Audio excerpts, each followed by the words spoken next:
now we are going to start with the deep cervical fascia or fascia coli, which is known as fascia of neck. The neck fascia forms 6 layers. First one is the investing layer or superficial layer. Then it is the pretracheal layer, prevertebral layer, carotid sheath, buccopharyngeal fascia, and Franco-basilar fascia. First one layer is the skin. Then there is platysma. Deep fascia is deep to platysma. First layer is investing layer or superficial layer of deep cervical fascia. This red one. This is the investing layer of deep cervical fascia. It surrounds the neck like a collar all around the neck and encloses some muscles like sternocleidomastoid and trapezius. Also give some gland enclosing like submandibular gland and parotid salivary gland. Also, it also gives the ligament like stylomandibular ligament. And also there are two spaces there. First one is the substernal space and the second one substernal space of burn. Second one is the supraclavicular space.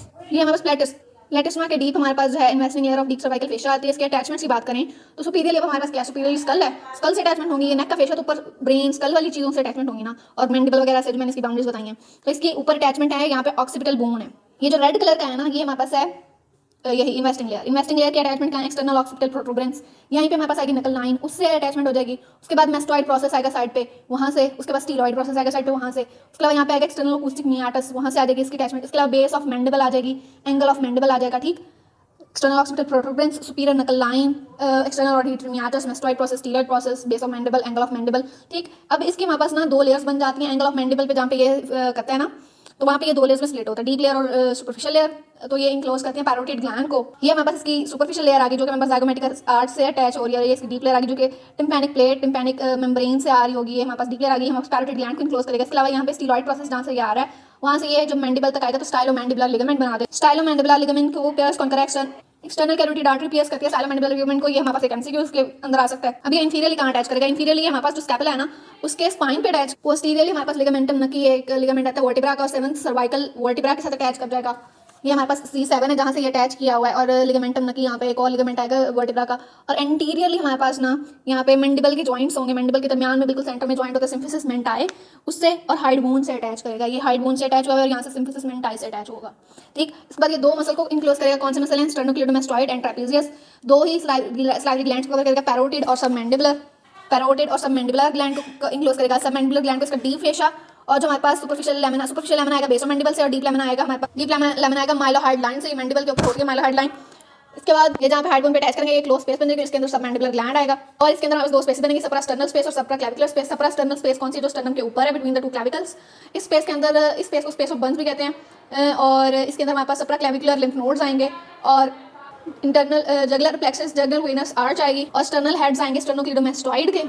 इसके बाद हमारे पास सप्राक्लैविकुलर spaces हैं। सप्राक्लैविकुलर space में से हमारे पास क्या चीज़ें पास करेंगी? के अंदर से हमारे सप्राक्लैविकुलर स्पेस के अंदर से हमारे पास एक्सटर्नल जगुलर वेन पास करेगी, और सप्राक्लैविकुलर नर्व्स और क्यूटेनियस वेसल। अब ये जो है हमारे पास ऐसे पुली एक्ट करेगा। डायगैस्ट्रिक और रोमोहाइड, आगे हमने मसल्स ऑफ नेक में पढ़ने हैं, उनके लिए रूफ बनाएगा। इंटीरियर और पोस्टीरियर जो हमारे पास ट्रायंगल्स है ना, उन दोनों की रूफ बनाएगा। स्टाइलोमैंडिबुलर लिगामेंट बनाएगा जो कि हमारे पास पैरिटिडोमेस्टेरिक फेशिया से उसकी कंडेंसेशन है। पैरिटिडोमेस्टेरिक फेशिया की कंडेंसेशन, पैरोटिड स्वेलिंग की वजह से हमारे पास पैरोटिड फेशिया जो है वो अनस्ट्रेचेबल होता है, जिसकी वजह से हमारे पास पैरोटिड स्वेलिंग जो है वो अनयील्ड, उसकी पेन बहुत ज़्यादा होती है टाइटनेस की वजह से। उसके अलावा हमारे पास सबमैंडिबुलर लिगामेंट को, सबमैंडिबुलर स्लाइवरी ग्लैंड को जब हम एक्सरसाइज कर रहे हैं तो हमने ख्याल रखना है कि हमें स्टाइलोमैंडिबुलर लिगामेंट को कट नहीं करना, क्योंकि वहाँ से एक्सटर्नल कैरोटिड आर्टरी पास कर रही है। उसके अलावा सप्राक्लैविकुलर स्पेस की हमने बात की थी, वहाँ पे एक्सटर्नल जगुलर वेन है। एक्सटर्नल जगुलर वेन के अंदर जो है वो हमारे पास एयर एम्बोलिज्म अगर हो गई तो डेथ कॉज होगी। कट एंड्स को हमने तमीज़ से बहुत प्रिवेंट करना है कि उसको जब हम रिट्रैक्ट करें ना फेशिया को, तो उसको वापस पेन के साथ फर्मली अटैच करें। इसके बाद ये जो ब्लू वन हमें नजर आ रहा है, ये हमारे पास pretracheal fascia. Pretracheal fascia कौन सा? ये ट्रेकिया है। ट्रेकिया के आगे वाला फेशिया को हम कह देंगे प्री ट्रेकियल फेशिया। तो इधर अगर हम ब्लू में देखें तो ये ब्लू वाला जो है ये हमारे पास pretracheal fascia. Pretracheal fascia की अटैचमेंट देखें तो सुपीरियरली हाइड बोन से अटैच है। उसके बाद इंफीरियरली ये हमारे पास जो है थायराइड ग्लैंड को इंक्लोज करता है और ब्लेंड कर जाता है with the aorta, aortic arch के साथ ब्लेंड कर जाएगा। हाइड बोन, फिर ये नीचे जाता है थायराइड ग्लैंड को इंक्लोज करेगा, उसका कैप्सूल बनाएगा, I think so false capsule, और फिर ये हमारे पास जाके ब्लेंड कर जाएगा with the aorta and the fibrous pericardium. और साइडों पे हमारे पास ये जो है कैरोटिड शीथ के साथ मर्ज करेगा। ये जो ग्रीन नजर आ रही है हमारे पास कैरोटिड शीथ, इसके साथ मर्ज करेगा। पोस्टीरियर लेकर हम देखें तो ये सस्पेंसरी लिगामेंट ऑफ बैरी बनाता है। सस्पेंसरी लिगामेंट थायराइड ग्लैंड को पोस्टीरियर साइड से इंक्लोज करता है। इसका फंक्शन ये होता है कि ये हमारे पास थायराइड ग्लैंड को नीचे मीडियास्टिनम है थॉरैक्स के अंदर, तो उसके अंदर सिंक करने से बचाता है। नेक का अगर इन्फेक्शन हो, प्री ट्रेकियल फेशिया जो है वो हमारे पास एक्सटर्नल एरिया के अंदर आ जाता है, और हमारे पास अगर डिक्लेटेशन के अंदर थायराइड स्वेलिंग मूव करेगी, क्योंकि हमारे पास लिगामेंट ऑफ बैरी जो है वो हमारे पास पोस्टीरियर साइड के ऊपर होता है। यहाँ पास थायराइड ट्रेकिया था ना, ट्रेकिया से अगर हम डिक्लेटेशन करेंगे तो हमारे पास आगे पड़ा हुआ है लिगामेंट ऑफ बैरी। वो किसका फेशिया है? हमारे पास थायराइड ग्लैंड का। थायराइड ग्लैंड का फॉल्स कैप्सूल बना रहा है थायराइड ग्लैंड का। और तो फिर अगर थायराइड की कोई स्वेलिंग है तो हमारे पास डिग्लूटेशन में वो पेन करेगी। इसके बाद हमारे पास है प्री वर्टिब्रल फेशा। प्री वर्टिब्रल फेशा ये येलो वाला जो नजर आ रहा है अब, और ये यहाँ पे ये नजर आ रहा है, ये जो येलो वाला नजर आ रहा है। प्री वर्टिब्रल फेशा की अटैचमेंट इंटीरियर सुपीरियरली हमारे पास बेस ऑफ स्कल से अटैच है ये, और इंफीरियरली एक्सटेंड करता है सुपीरियर मीडियास्टिनम तक, और इसके इंटीरियर लेयर को हम एलर फेशा कहते हैं।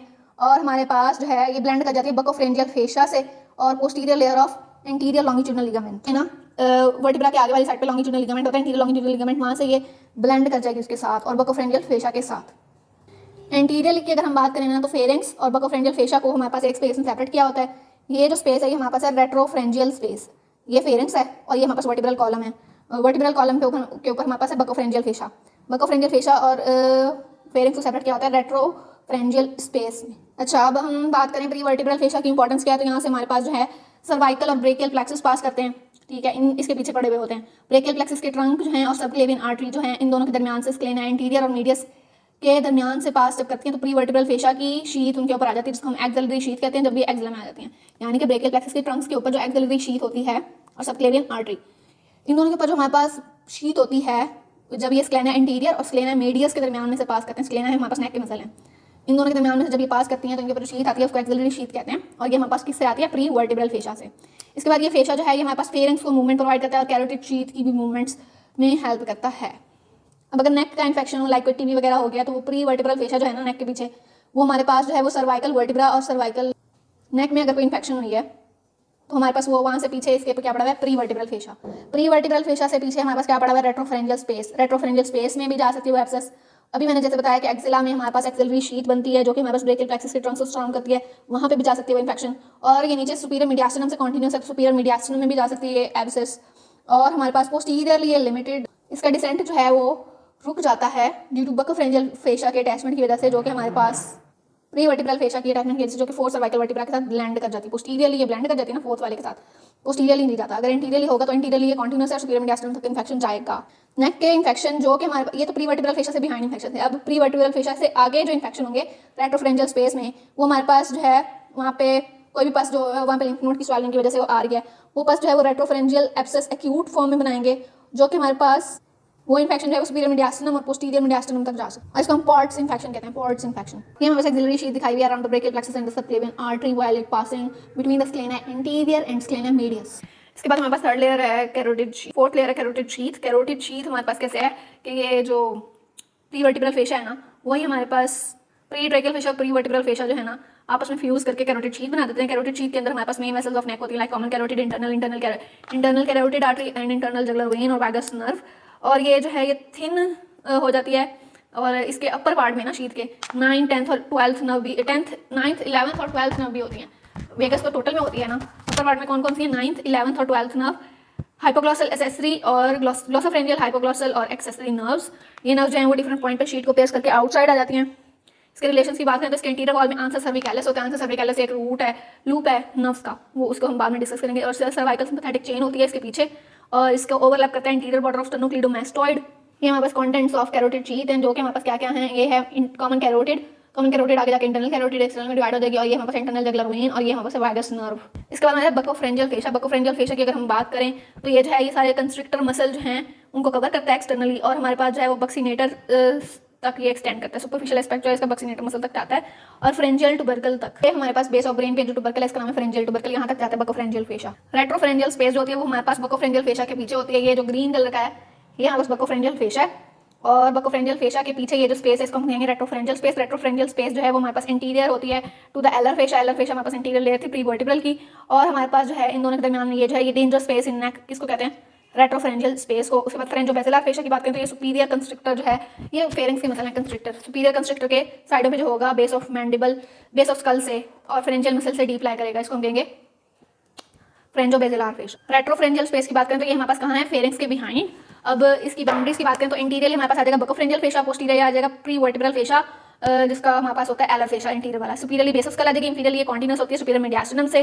कंटेंट्स क्या होंगे, रेट्रोफ्रेंजियल लिम्फ नोड्स और plexus of veins, vessels and nerves और लूज एरोलर टिश्यू। क्लिनिकल के पास कलेक्शन जो है वो लिम्फ नोड की वजह से, और एनाटॉमी का एब्सेस हो जाएगी यहाँ पे पैरामीडियन पोजीशन में, जो कि डिफरेंट साइड से हमारे पास स्प्रेड हो सकती है। उसके बाद हमारे पास लेटरल फेरिंजियल स्पेस, ये साइड ऑफ फेरिंग्स प्रेजेंट होती है।